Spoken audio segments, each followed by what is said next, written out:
Vice ganda nakauwi na, Nanay Rosario binigyan ng mamahaling regalo.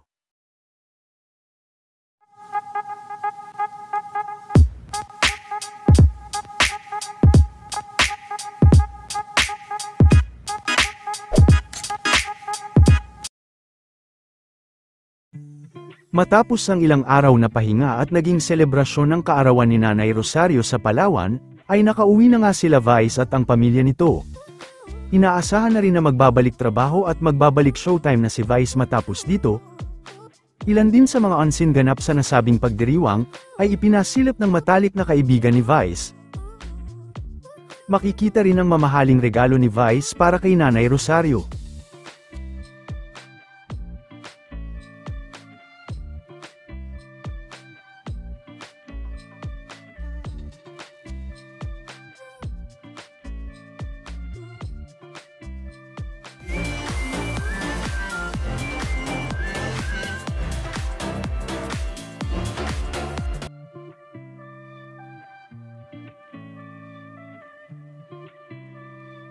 Daddy, times are changing.